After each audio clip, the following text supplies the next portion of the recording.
Mr. Borrell, you have the floor.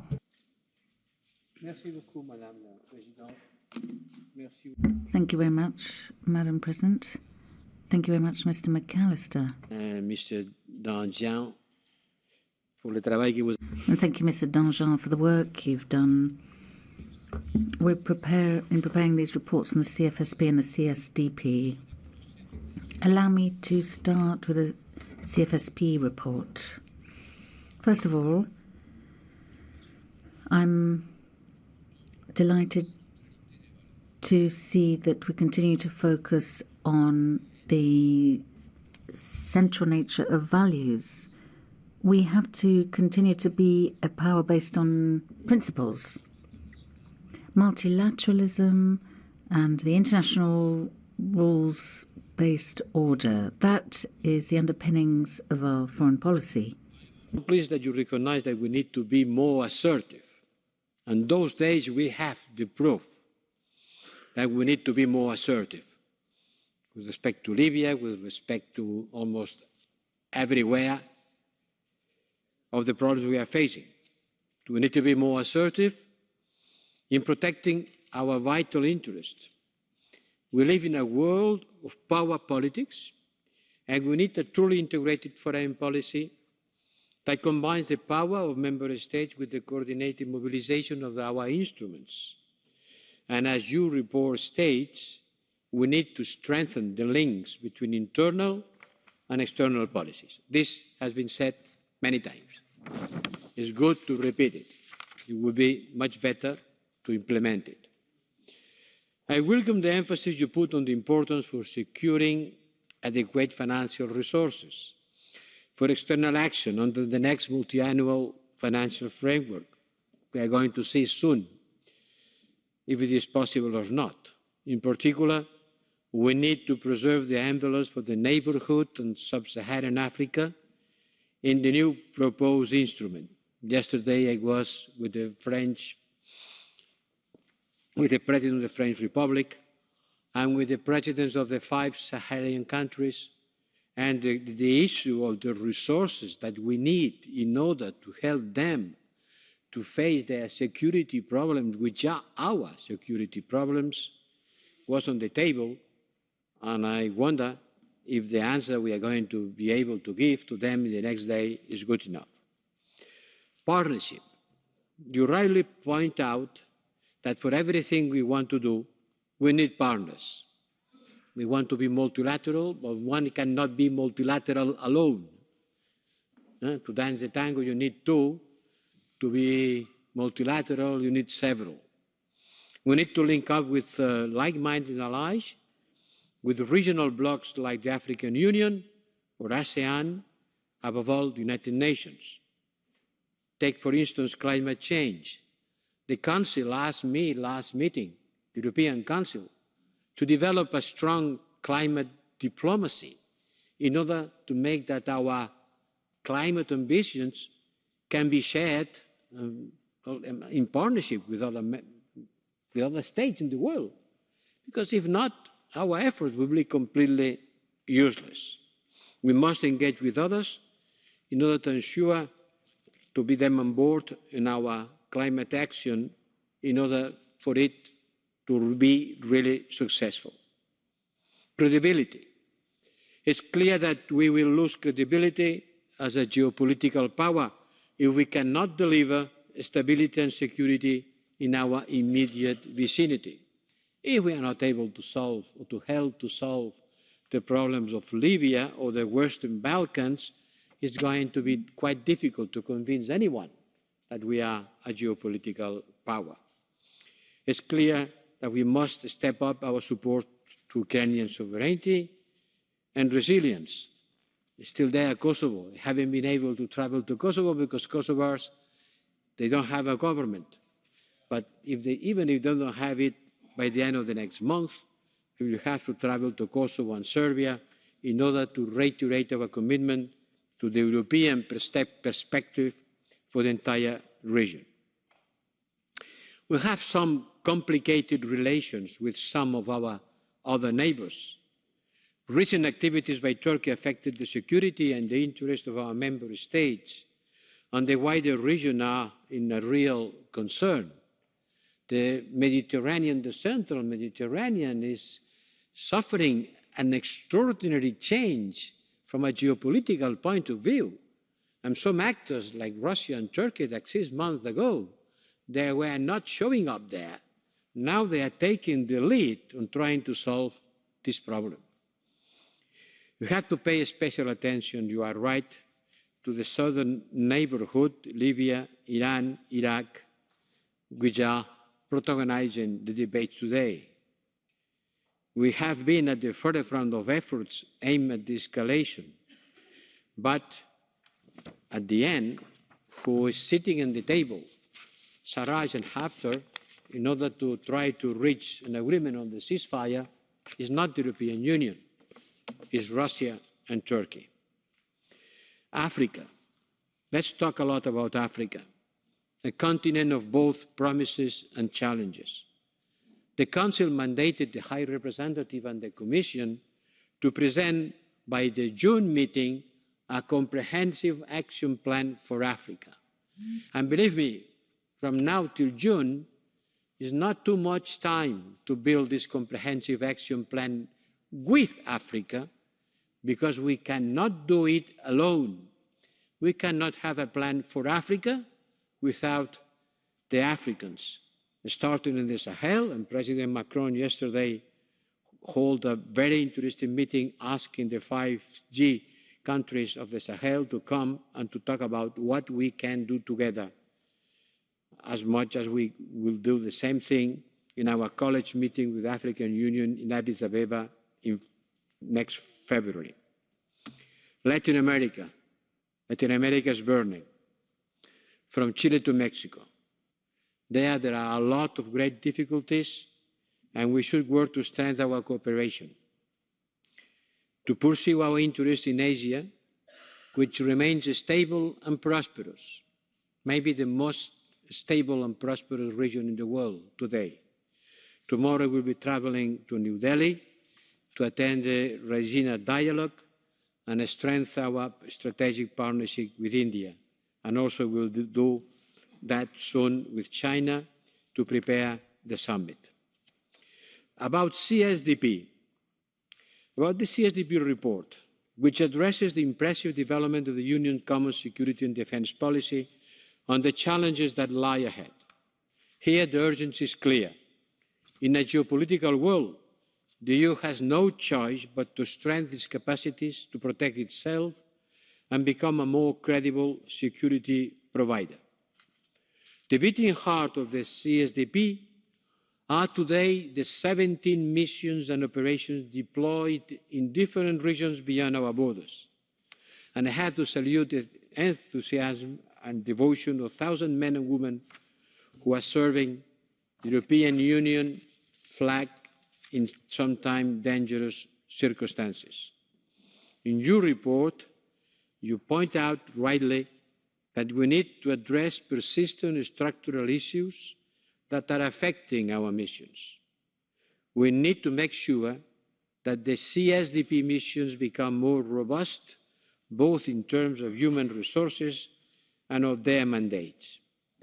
I welcome the political support for the creation of the proposed off-budget European Peace Facility, designated to help our partners to take care of their own security by building their own capabilities.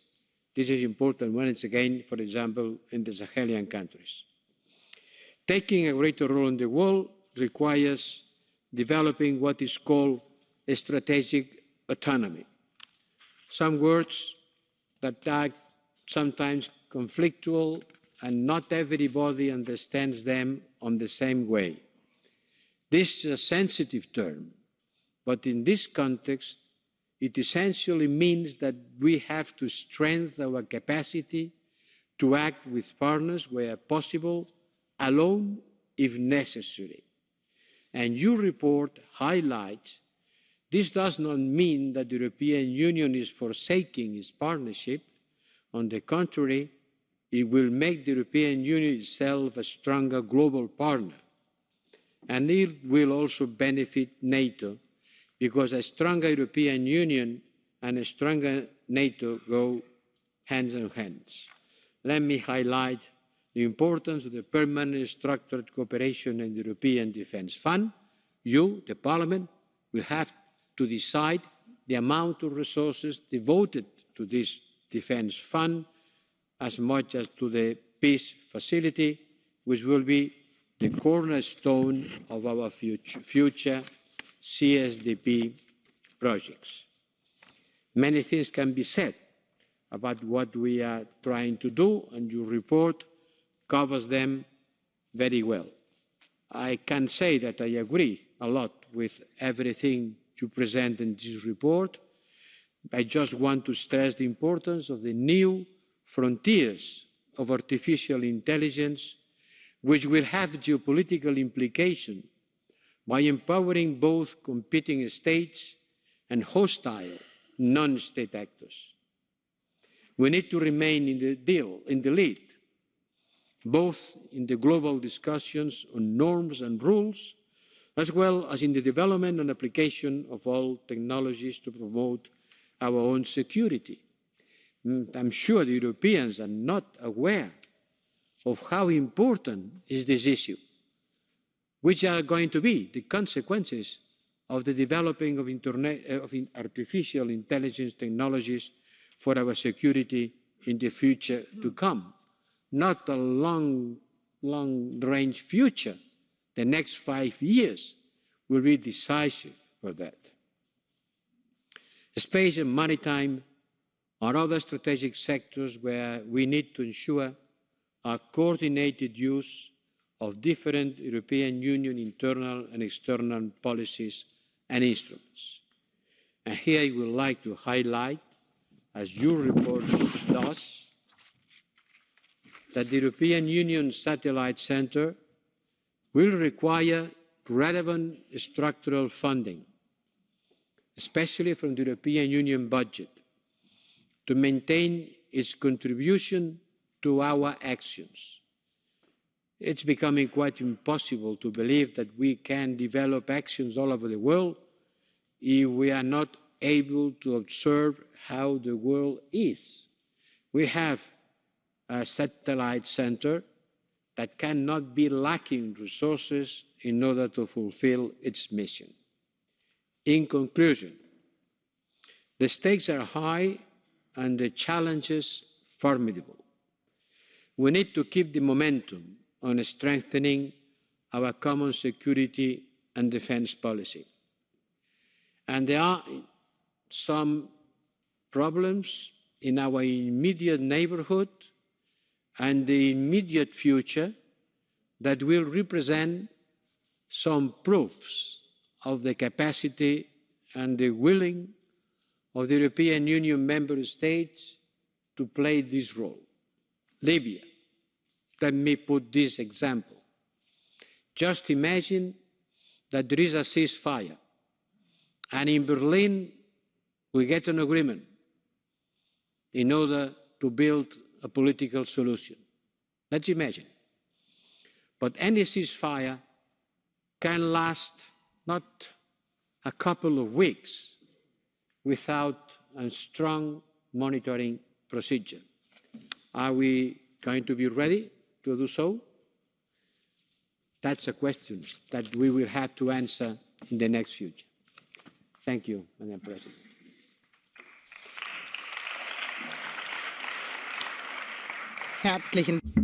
Thank you very much. So the first round is the groups. Mr. Gahler for the EPP. Go ahead, please. 1 minute. Thank you very much, Madam President. Parliament is calling on the executive to ensure that we can do our own homework when our interests are at stake. In Libya, I don't think that we really have differing interests. High Representative, please make sure that all EU governments are on the same side. That can only be the side of the internationally recognised government. We shouldn't leave it solely to Turkey. And please push all governments of the EU who are able to do so to show their commitment at the same level as the French. And please ensure that the resources for the Defence Fund and the military mobility are not cut. That's something which is also very important.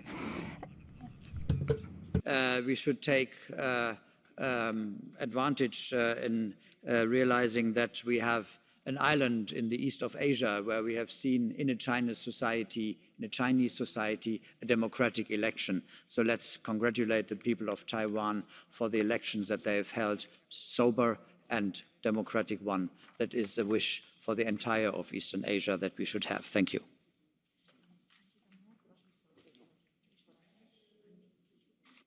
Dankeschön.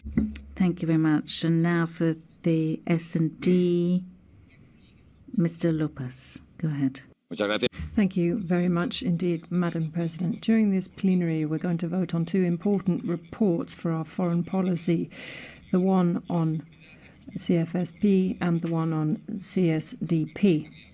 First of all, I'd like to thank our colleague, Mr. McAllister, for the work that he has done on this report, and we've been able to work with him very closely. Now, these two reports observe very clearly that the world that Europe faces today is very different from the one that we've seen developing over the last few decades. There's competition between the big powers, which is threatening our way of understanding the world, a world based on rules, multilateral structures, where cooperation was better than competition, and where standards were all about cooperation and dialogue. But now Europe has to decide to take its own destiny in its own hands.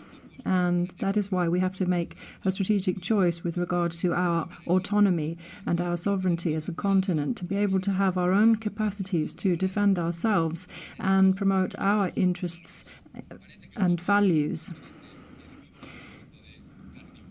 We are a herbivore continent in a world of carnivores, which means then we have to act, have resources made available for new capacities in regard to defence. We have to strengthen our alliances, particularly with regard to Africa and Latin America, and concentrate all of our efforts across the board, all the member states in the EU. And the High Representative has a very important role to play in this regard over the next 5 years. Dankeschön. Thank you very much. And next for Renew Europe, Mr. Pite. Thank you very much. Dear colleagues, for the European Union to be heard in global matters and be taken seriously, it needs to have one voice.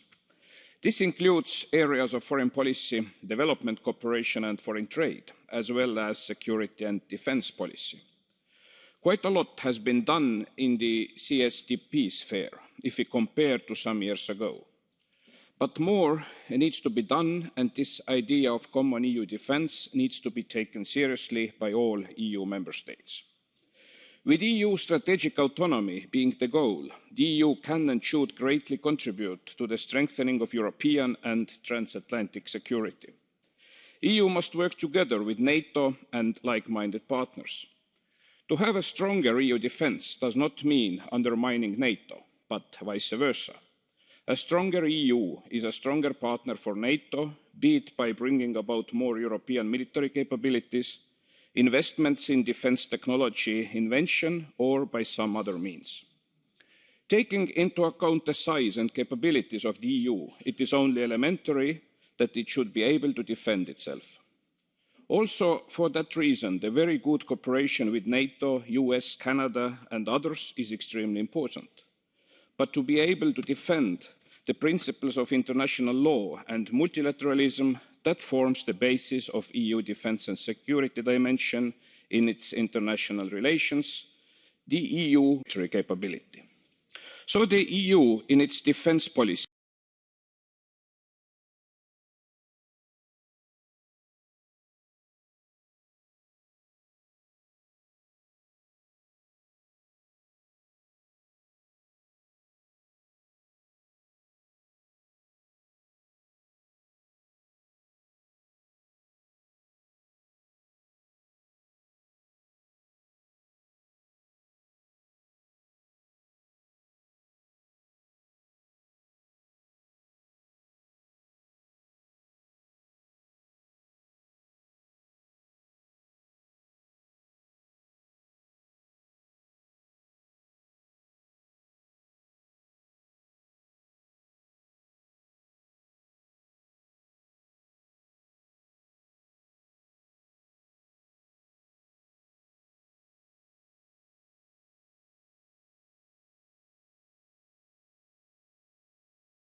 Thank you. Thank you very much indeed, Madam President. The McAllister report and the Danjean report are fantastic guides for moving forwards in order to create the necessary vision so that we come up with the answers that today we can't find. But I want to refer to the Danjean report in particular, because this report, I think, gives us a certain vision, bearing in mind that defence is a specific domain and is at the heart of national sovereignty of the member states. Then we can say that when it comes to defence, the member states have a strong mandate. And I don't share the understanding of common defence. The member states have different strategies, for example. There isn't a common perception of the threats that exist. And there's a broad range of opinions with regard to the use of military force as well. There isn't a common vision with regard to the role of a European Union army. The International Institute for Strategic Studies estimates that we would need... Speaker has lost his microphone.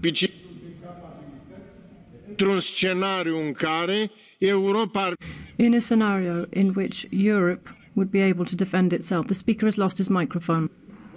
Sorry, you're really over the time and we are behind the timetable. So I'm sorry, but we have to continue. And we'll continue with colleague Ara Kovac. 1 minute 30, please. Thank you, Madam President. Dear colleagues, in regard of CSDP, I think we have a fundamentally good piece of text in front of us, thanks to Mr. Danjean. And I think it is due to the joint efforts of political groups in this House, we have achieved a sterling document. As a shadow rapporteur, I think we managed to achieve a certain equilibrium, because I think it's a well-balanced text with items that are important for every European Democrat, like the QMB method to be introduced in Council and to strengthen the role of Parliament. Moreover, the whole report emphasizes the importance and necessity of deeper integration. I think these are very important items because we believe in the spirit of the European United States, in a strong Europe, and we believe that the defense and security policy challenges we can only tackle if we can give rapid and efficient responses. Only a strong and unified Europe can tackle increasing populism, and cyber attacks and disinformation campaigns. With this report, I think we got one step closer, not only to our objectives, but to our dreams too. Therefore, I'd like to ask you to vote for it. Herzlichen Dank. Thank you very much. And now, Madam Woutmans, go ahead, please. In 1999, the EU thought it had solved the Henry Kissinger question, who do I call if I want to call Europe? A new high-profile post was created, that of the High Representative of the EU for Foreign Affairs and Security Policy. Today, we all know that the Kissinger question is anything but solved. We see it today with the situation in Iran, Iraq, after the death of General Soleimani. Everyone is calling everyone. Mr. Borrell, you are calling Zarif. Michel is calling Guterres, while Macron is calling Rouhani and Merkel is calling Trump and Erdogan. We have to make things less ambiguous and more efficient, not only for the Kissingers in the world, but to better defend our European interests. Let's call, Mr. Borrell, your post not High Representative, but just like all citizens understand, EU Foreign Affairs Minister. That I can explain to all European citizens. Give you the ability to act. That means abolish the unanimity rule in the European Council, so that you can take the plane to Tehran and Washington still tonight. Let's develop a true European defence union, and if I can choose, with a real European army so that we can protect our interests, border and neighbourhood.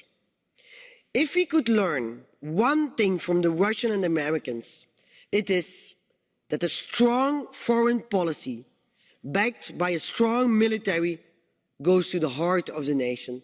So let us fight for a stronger Europe in the world.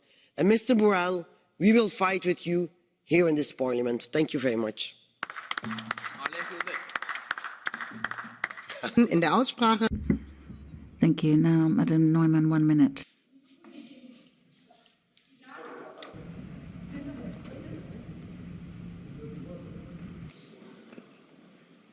Vielleicht können Sie das mit. You need to use the microphone. Colleagues, the situation in the Middle East is challenging. More arms do not make a region any more safe or secure. What we actually need is disarmament and prevention. But unfortunately, in the CFSP report, we cannot find anything, any criticism about the EU mission, so that mistakes have been made, even though in the Callister report it says the contrary. But the EU armament policy that is partially to blame must be changed. Instead of that, the report calls on military expenditure to be increased by 2%. And therefore, constructive cooperation has to increase as well. We have a rule-based EU security policy. We need an appropriate mixture of civilian and military measures, because it says in the EU treaties that's the case, and that's the only way we can bring about peace. We therefore recognise that Mr. Danjean is trying to bring the different positions together, but if our amendments are not accepted tomorrow, we'll vote against. Thank you. Thank you. We'll continue with Rivière, please. 1 minute. Thank you. When it comes to diplomacy, security and defence, Mr. McAllister and Mr. Danjean are people who I listen to closely. Members of the EPP in their countries, they give the impression that they believe, at least to a certain extent, in nations. Although I don't necessarily, well, I share some of their analysis when it comes to the rise in Islamism and so forth. Sometimes their proposals are not compatible with a Europe of nations cooperating freely. We're seeing an increase in the European Defence Fund, which will fund programmes which are not necessarily linked to the major challenges that we're facing. They want to implement the rule of qualified majority for security and defence policies, and to talk about strategic policies for Europe. All of these would require a federal Europe, and this is not the Europe as expressed in the treaties. The rule of unanimities will be undermined and will no longer guarantee the primacy of nations. We are seeing an increase in programs that will only be available to national companies, which will lead to an increase in nationalism. Fotiga, 1 minute. Mrs. Fotiga, 1 minute. I focus on CFSP, it is my area now. There are many positive provisions in the report. For example, freedom of navigation, challenges and threats to this notion from Strait of Hormuz to Azov Sea. Yet I can see also red lines, for example, QNV. Today's debate on Iran ensures me that we are still very divisive in this area within the EU. And moreover, the introduction of QNV may harm the possibility to further strengthen multilateralism. Thank you. Dankeschön. Wir fahren fort in der Aussprache mit Herrn Kollegen. Thank you, Mr. Wallace. 1 minute. This annual report on the implementation of the Common Security and Defence Policy represents the pressing demand for militarisation of EU administrators. And it doesn't seem to matter if this trend goes against the constitutional commitments of certain member states. The establishment of the Permanent Structured Cooperation has raised defence cooperation to a new level, which directly threatens Irish neutrality as described in the Constitution. With the multiplication of defence funds, which this report encourages and supports for future development, the peace project still cited by EU devotees tends to join the global upward trends in armaments. In contrast to this report, which welcomes the effective implementation of PESCO and praises its provision in the Lisbon Treaty of 2009, which makes it legally binding, we don't agree with the external effect of this provision on the national legislation of member states. These latest developments in the common security and defence policy have put great pressure on the concept of Irish neutrality and have brought into the national debate the questioning of the concept and the reference to certain amendments. And it should be noted that the European Court of Auditors Defence Report did highlight the fact that the drive to increase the militarisation of Europe is not shared by all member states. Wir kommen in der Aussprache als nächstes zu Herrn. Now, Mr. Puigdemont Casamajo for 1 minute. Colleagues, Sr. Borrell, one of our strongest assets of our union is our soft power. Our credibility in defence of democracy and human rights in order to defend minorities and democratic opposition to authoritarian around the world. This is why we should question ourselves. Imagine what will we say if the United Nations Working Group on Arbitrary Detentions said that a third country had imprisoned 9 people unfairly and they should be liberated? We will be outraged, our chamber will protest, the Commission will make strong statements and political threats. What if one of these countries was a member state? All this has happened in Spain. Therefore, I'm very interested to know if there is a double standard when these things happen within the European Union. The double standards are one of the worst problems for the democratic credibility of our foreign policy. And the Commission must require to the member states the same criteria that it requires to the rest of the world. Es folgt in der Aussprache. Now, Mrs. Gall for 1 minute. Thank you. The main focus of our common foreign and security policy is that we ensure security, fight against terrorism, protect our external borders, protect the influx of migrants. That is all part of the report at hand. We also wish to avoid regional conflict, to protect peace and guarantee stability. The common security policy strives to achieve a common European system, but until then, member states need to work together. We are also seeing efforts to build up capabilities, ensure 2% of GDP on defence spending.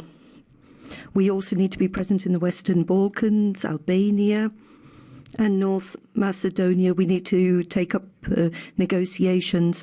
On qualified majority voting, well, I don't agree. It would deprive smaller member states of their sovereign clout in key issues. Next speaker, Mr. Pikula.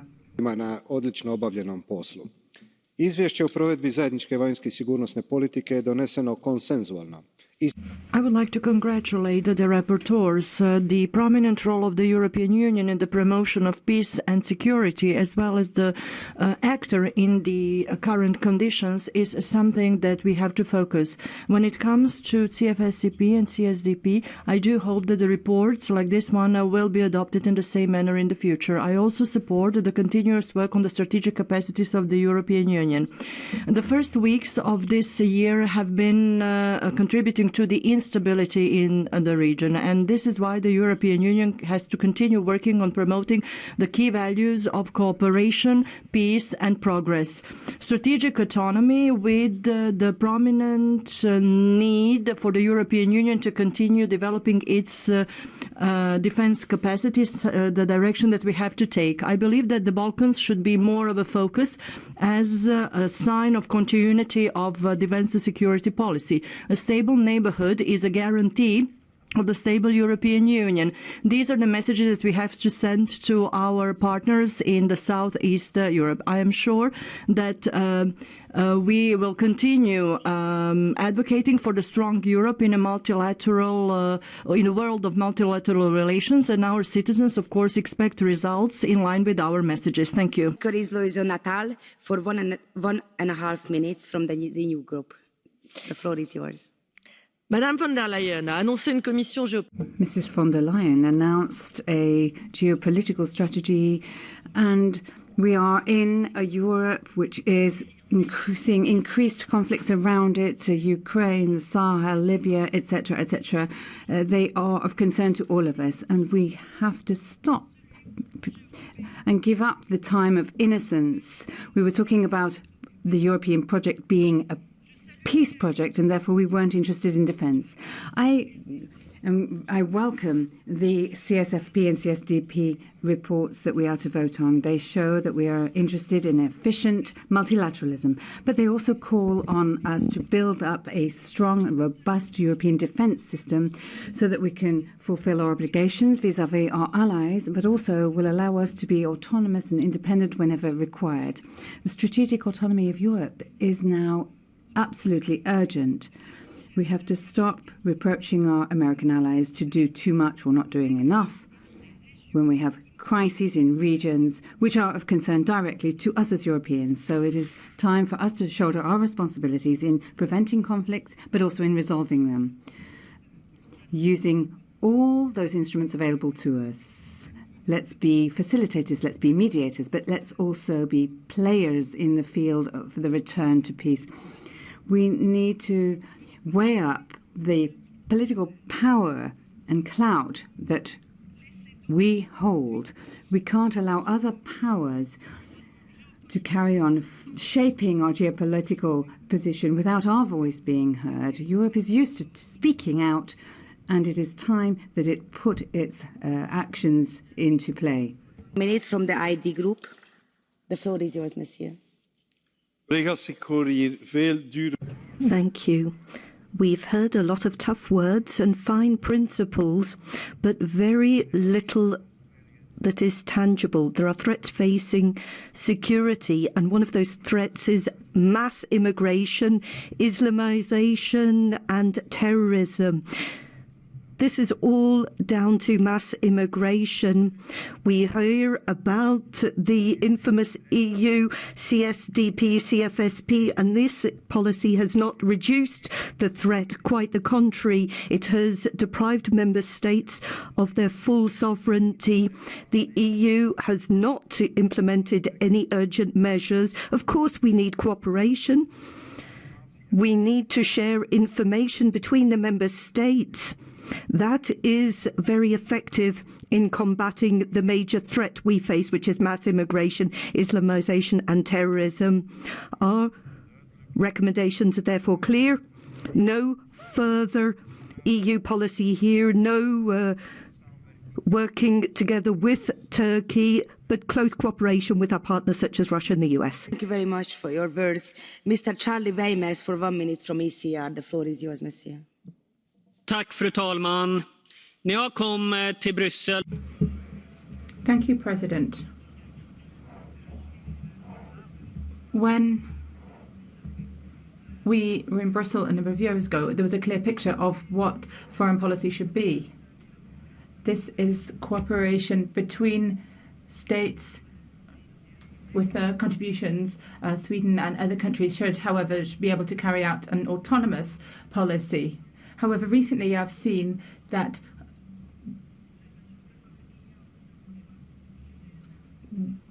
we are seeing ideas that are counter to this. We're trying to create a kind of army in Europe and creating alliances here. And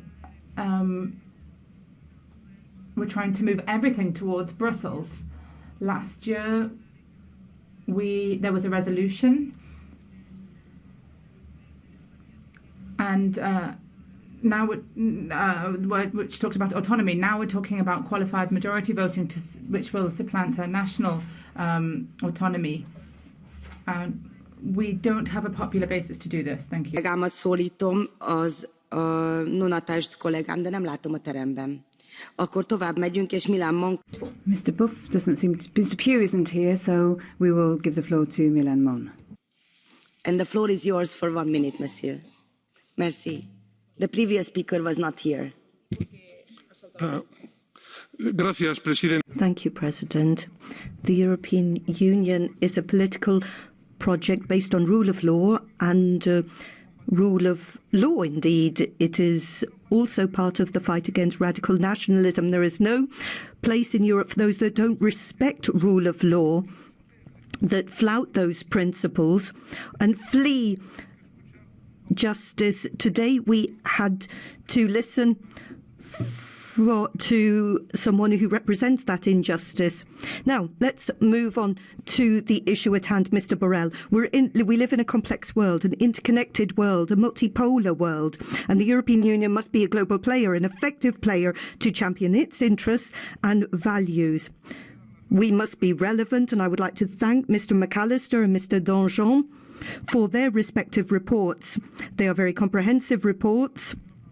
I would also underscore the defence issue in Mr. Danjean's report. It is of growing importance for the EU, and we've seen progress here. Thank you. Thank you so much. Nagyon köszönjük. Sven Mikser következik 1,5 perc az SND-től. Parancsoljon. Thank you very much. Let me limit my remarks to the CSTP report. Our union started off and continues to be primarily a peace project. In the area of defence, we are a bit of a late starter, and that's probably why there still appear to be colleagues who are very uncomfortable with discussing defence and the European Union in the same sentence. I believe there are at least two different strains of critics of the EU's defence ambitions. First, there are good people who seem to sincerely believe that all conflicts in the world can be resolved without any use of military force at all. And secondly, there are those who insist that the EU should leave all military operations to the Atlantic Alliance. I do not believe to the first category. As to the second, well, while I do believe it's preferable when possible to act in unison with our friends and allies on the other side of the Atlantic, I'm afraid that there will be occasions when we have to act on our own. And so we also need the means to be able to do so. In this chamber, I've heard many colleagues lament the limited role our union plays in helping to resolve the world's crises and conflicts. The limited ability to play a role is in remarkable contrast with the ambition we have expressed, including in our global strategy. Being able to meet our ambition is dependent on us having the necessary capabilities, which do not come for free. They don't even come cheap. So if we really want or do not want our calls for a great role in global affairs to ring empty, we will have to be ready to provide the necessary resources. Thank you very much. Nagyon köszönjük, és szólítom Ausztravicius Petrász kollégámat a Renew-tól 1 perccel, parancsoljon.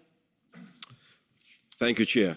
High Representative, colleagues, let me to thank both rapporteurs for excellent work they did. The EU's common foreign security and defence policies must be accompanied by a mutual understanding of prevailing challenges and by a joint action.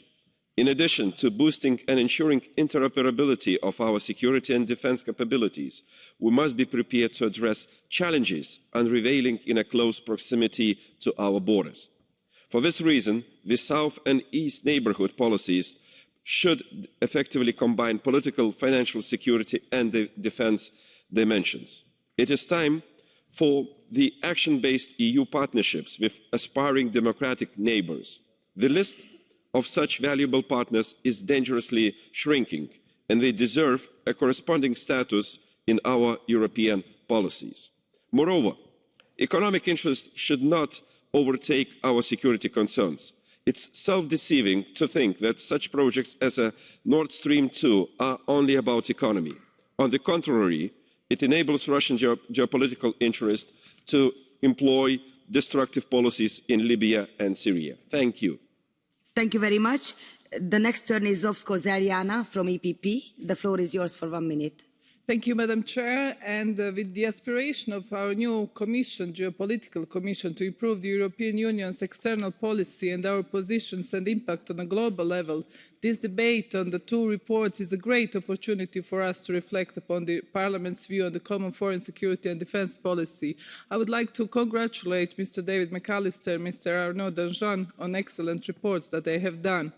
And in these both reports, the European Parliament clearly recognises and explicitly underlines that no European country is able by itself to address the foreign policy and security challenges we are facing. For me, a key issue in this regard is the EU relation with the Western Balkans. Apart from the overall common foreign and security policy objectives, we should guide these countries towards the accession they deserve. In the meantime, the common security and defence missions, such as Operation EUFOR Althea in Bosnia and Herzegovina, and that's the first European mission that works well on our continent and plays a pivotal role for the security and stability of the EU and the European continent as a whole. We as a Parliament should do everything within our possibilities to show our support for the region's European perspective. And in this regard, we should strengthen the Parliament's involvement in the external financial instruments. As a co-rapporteur of the IPA III, I strongly advocate that the Parliament needs an improved oversight and increased role during the scrutiny and the steering of the programmes. Dear colleague, in our immediate neighbourhoods, Western Balkan region belongs in the European Union and it's a security issue.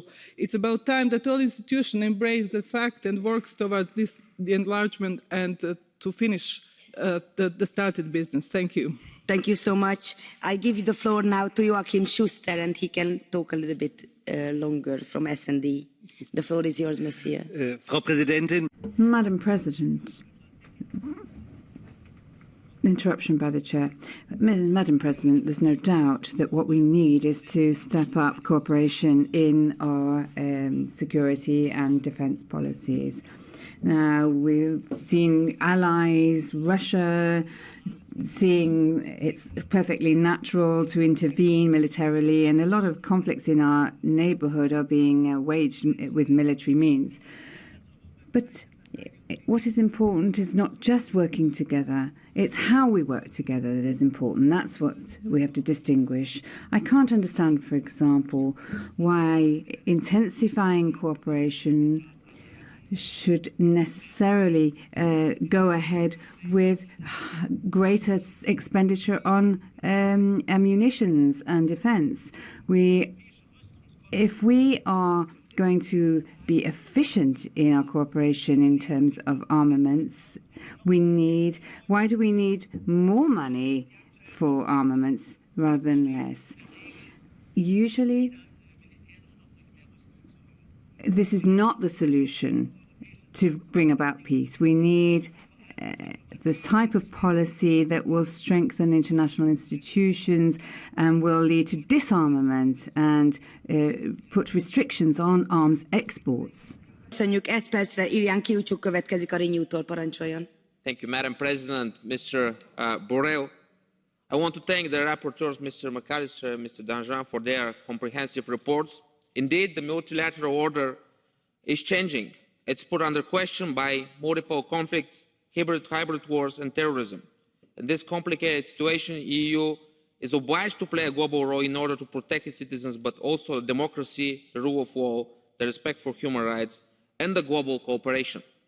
The Middle East is burning. Africa is starving, and our neighbours on East and South need an EU support because the events there have a direct impact here. Therefore, the EU needs to revise and strengthen its neighbourhood policy by supporting the sovereignty and territorial integrity, promoting stability and foster cooperation with the countries. Moreover, the EU urgently needs a credible EU enlargement strategy in the Western Balkans, as the enlargement has been and will continue to be one of our best foreign policy tools. We must deliver on what we have promised to the region and keep the European perspective of the Western Balkans alive. Thank you. Thank you very much. Kubilius Andrius for 1 minute from PPE. Madam Chair, I would like to thank, first of all, for really very good reports, my colleagues. Second, I will make just 3 remarks. First, The first goal of our foreign and security policy should be very clear: Europe whole, free and at peace. And the only effective policy to achieve it: enlargement and integration. This is how success even of Ukraine can be created. And success of Ukraine is the only instrument how the West can assist a long-term transformation of Russia back towards democracy. Second, it's time to go into QMV on security and foreign policy issues, because we shall stay with strategic autonomy to make empty statements, but without strategic autonomy of real strength and power. And finally, when we're speaking about European strategic autonomy and NATO, I would suggest to use much more clear language. We need NATO and American nuclear deterrence on the European continent because there is aggressive and nuclear Russia. And because the neighbourhood of the EU is becoming more unstable, we need to have also our real strategic autonomy of diplomatic and military force to stabilise our neighbourhood.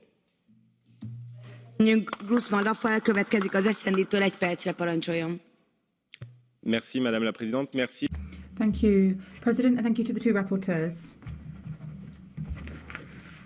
The 1990s predictions about the end of history are clearly something that we should throw in the bin. Today we have to decide. We have to decide whether we're going to just remain teenagers who at each crisis go to our father's arms in America, or do we want to act like adults? If we want to be adults, if we want to really have European strategic autonomy, if we want to be independent, if we want to play a role in this dangerous world, then we have to have the necessary means to build a proper European defence, because the current situation is unsustainable. We can't have French troops dying in the Sahel. We can't have countries that are spending huge amounts from their budgets to build this European defence, and then other countries who are acting as if this end of history is actually real. So we need to make a choice, and I'd like to thank the rapporteurs for their clear language. Köszönjük szépen a felszólalását. Mandel Lukas következik a PPE-ből, 1 percre parancsoljon. Thank you, President.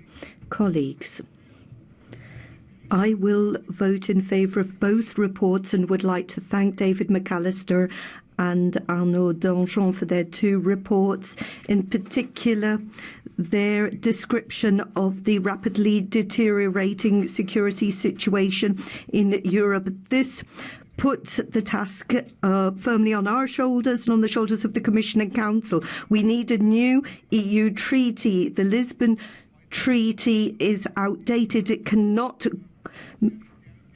tackle the current challenges. We need a stronger foreign policy. We also need to look at the unanimity principle when it comes to foreign and security policy. It cannot continue because it means that the Council doesn't take decisions when it comes to foreign policy. Taking no decision in life ends up being the worst decision. Europe must be able to take decisions, and I would call on the High Representative to take note of that. You need to look at your mission letter and focus very much on foreign and defence policy. Nikos Androulakis következik az SND-ből, 1 percre parancsoljon. The beds of hostility and instability are on the increase, which is making it even more urgent that we have a common security and foreign and a defence policy. But unfortunately, we're a long way from that. And this is having an impact on today. Certain member states have allowed important questions that are important for the security of our European citizens to be conducted by people like Trump and Erdogan. Some people do not understand what it means to have a neighbouring country that doesn't respect international law. Greece, for example, spends a large amount of its budget on defence. And therefore, we have education, health and social security that suffer as a result. Some people cannot, some small countries cannot shoulder all the responsibility and the cost of this type of threat. What we need to do is what we haven't done in the past. We need to show solidarity, and we have to be independent in Europe and have our own military structures, which seems to be the only way forward for the future. Következik a Néppártból, 1 percre parancsoljon. President, Mr. Borrell, honourable members, I would like to thank both rapporteurs for their excellent reports. We're dealing with very topical policies. The multilateral world order is shaken to its very foundations. We need to look at the UN and NATO. We are seeing agreements being revoked. We need a multilateral world order to strengthen multilateralism. The EU needs to build military capability that can be deployed swiftly and autonomously. We need European strategic autonomy in the defence field.